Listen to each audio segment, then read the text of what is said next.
नगर में रमेश नाम का नव युवक रहता था। उसे अपने पिता से विरासत में बहुत कुछ मिला था। इसका फायदा उसके मतलबी दोस्तों ने उठाया।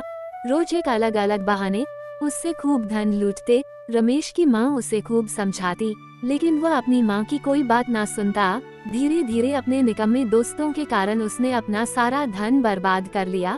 रमेश के पास सारा धन समाप्त होते ही उसके सारे दोस्त ऐसे गायब हुए जैसे गधे के सिर से सींग। बेटा, दुखी होने से अब कोई लाभ नहीं है। जो होना था वो तो हो चुका। अगर तुमने मेरी बात मानी होती तो आज तुम्हें ये दिन नहीं देखना पड़ता।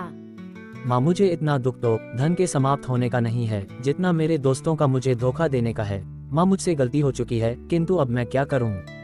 अभी भी देर नहीं हुई है, तुम चिंता मत करो। मेरे पास कुछ जेवर है, तुम इन्हें बेचकर कुछ काम धंधा शुरू करो। लेकिन खबरदार, अब अगर तुमने किसी मतलबी इंसान को अपना दोस्त बनाया तो।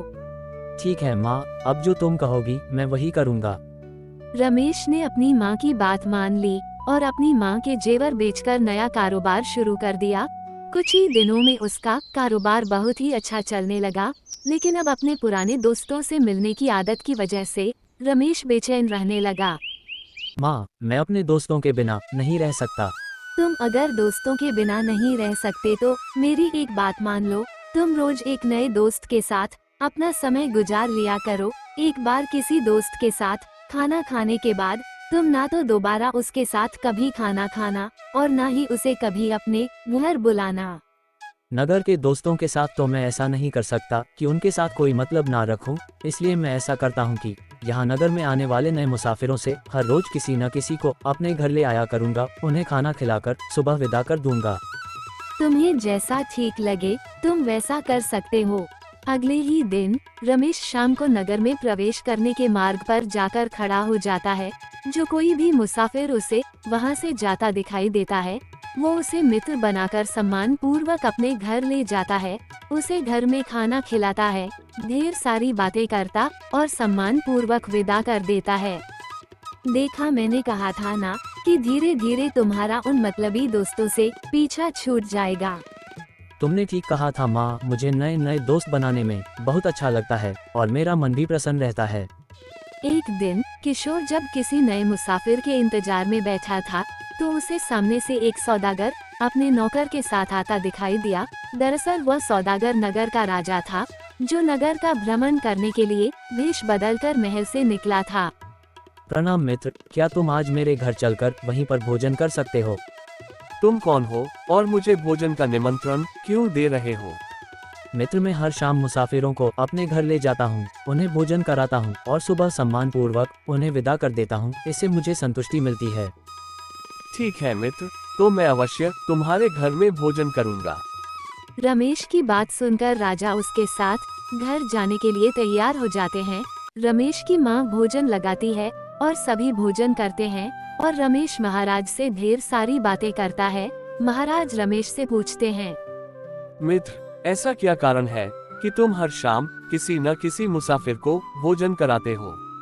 रमेश ने अपने धोखेबाज मित्रों की सारी बात राजा को सुनाई। मित्र, यह मैंने अपनी माँ की दी हुई नसीहत से शुरू किया है। इससे मुझे बहुत प्रसन्नता मिलती है और मेरा मन बिल्कुल भी दुखी नहीं रहता। रमेश, जो तुमने हमें ये दावत दी है और अपने घर में आश्रय दिया है, इसके बदले में मैं आपके लिए कुछ करना चाहता हूँ। भगवान ने मुझे सब कुछ दिया है, मुझे किसी चीज की कोई कमी नहीं है, बल्कि मैं तो आपका एहसानमंद हूँ कि आप मेरे घर पर दावत पर आए। मित्र, माना कि तुम्हारे पास किसी चीज की कोई कमी नहीं है, लेकिन फिर भी अगर तुम्हारे मन में कोई भी इच्छा हो तो तुम मुझे बता सकते हो। मित्र, वैसे तो मुझे कोई परेशानी नहीं है, पर मेरी एक इच्छा है, लेकिन आप उस सिलसिले में कुछ नहीं कर सकते। मित्र रमेश, तुम बताओ तो तुम्हारी क्या इच्छा है? हमारे यहाँ जो मुखिया है उसने पूरे गांव को परेशान कर रखा है, लेकिन कोई भी उसका कुछ नहीं बिगाड़ सकता। अगर भगवान मुझे एक दिन का राजा बना दे तो मैं उसे ऐसी सजा दूंगा कि वह 7 पीढ़ियों तक याद रखेगा। भगवान करे आपकी इच्छा पूरी हो, चाहे जो भी हो, मैं इसे एक दिन का राजा अवश्य बनाऊंगा। फिर सभी सोने के लिए चले गए। राजा ने अपने नौकर से बेहोशी की दवा मंगाई और रमेश से छुपाकर उसके गिलास में डाल दी और वापस रमेश के पास आकर कहने लगे, लो भाई रमेश, तुम भी अपना दूध पी लो, फिर सोने के लिए जाओ। रमेश ने वह गिलास अपने हाथ में लिया और खट कर सारा दूध पी लिया।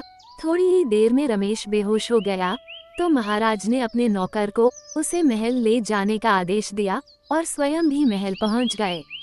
सभी मेरी बात ध्यान से सुनो। रमेश को राजा के ही बिस्तर पर लेटा दिया जाए। कल शाम तक रमेश को ही राजा समझकर उसका पूरा सम्मान किया जाए। और मंत्री जी, कल यह व्यक्ति मेरी जगह दरबार में बैठेगा। इसके हुक्म का पालन ऐसे किया जाए जैसे हुक्म का पालन किया जाता है। महाराज की आज्ञा का पालन किया गया। रमेश को शाही बिस्तर पर लेटा दिया गया। सुबह हुई तो एक नौकर ने रमेश को जगाते हुए कहा, महाराज की जय हो। महाराज, सुबह हो गई है, अब आप स्नान करके दरबार में चलने के लिए तैयार हो जाएं। रमेश ने ये सुना तो वह सन्न रह गया। इधर उधर देखकर सोचने लगा, यह मैं कहाँ आ गया हूँ और यह कौन है जो मुझे जगा रहा है? कहीं मैं सपना तो नहीं देख रहा? हाँ, कल सौदागर से बात करते हुए राजा का जिक्र किया था, लगता है मैं वही सपना देख रहा हूँ। राजा साहब, जल्दी से उठिए और सभी दरबारी आपका इंतजार कर रहे हैं। क्या भगवान ने मुझे सच में राजा बनवा दिया? किंतु ऐसा कैसे हो सकता है? देखो भाई, तुम्हें कोई गलतफहमी हुई है, मैं कोई राजा वाजा नहीं हूँ। ये कैसे हो सकता है महाराज कि मैं आपका गुलाम आपको भूल जाऊं? लगता है आज आपने कोई बुरा सपना देखा है। रमेश को कुछ भी समझ नहीं आ रहा था कि कल तक वह एक सामान्य व्यक्ति था और आज अचानक राजा कैसे बन गया। लेकिन उसने नौकर की बात मान ली और तैयार होकर दरबार पहुंच गया।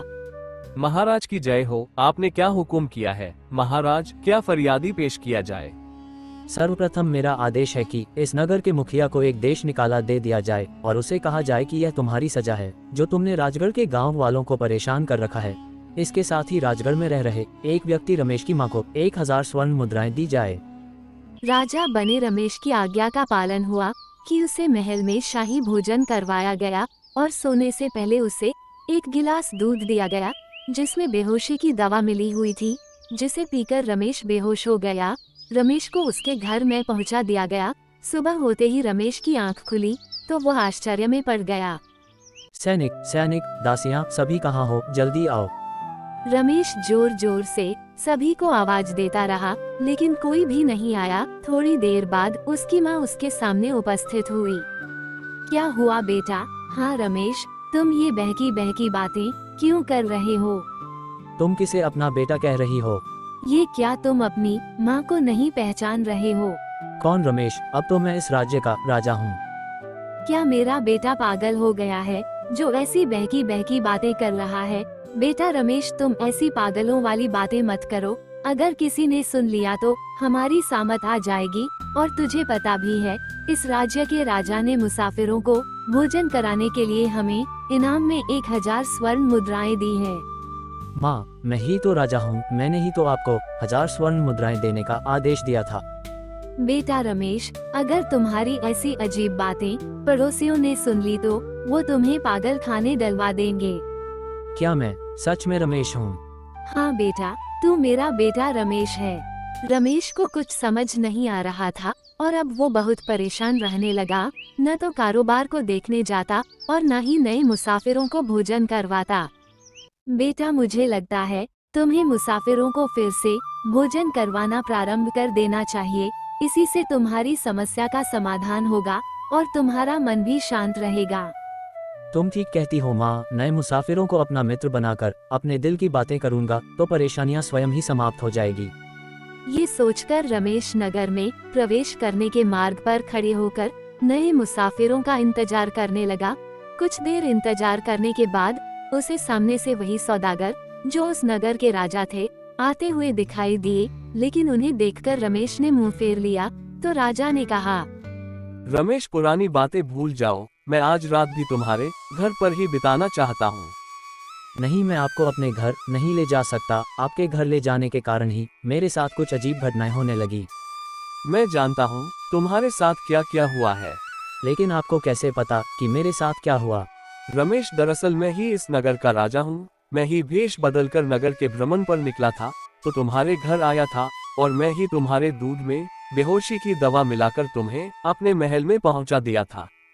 महाराज ने बाकी सारी कहानी विस्तार पूर्वक रमेश को बताते हुए कहा, क्योंकि तुम एक दिन के राजा बनकर मुखिया को दंड देना चाहते थे, इसलिए मैंने तुम्हें एक दिन का राजा बनाया था, परंतु सच मानो तो तुम एक बहुत ही सच्चे और ईमानदार इंसान हो, इसलिए मैं चाहता हूँ कि तुम मेरे महल चलकर नौकरी करो। आपका बहुत बहुत धन्यवाद महाराज, आपने तो मेरी सारी परेशानियां दूर कर दी। महाराज आप सच में बहुत दयालु हैं, मैं अवश्य आपके महल में नौकरी करूंगा। अगले ही दिन रमेश ने महल में नौकरी करना शुरू कर दिया। अब रमेश और उसकी माँ के दिन बड़े ही सुख से गुजरने लगे।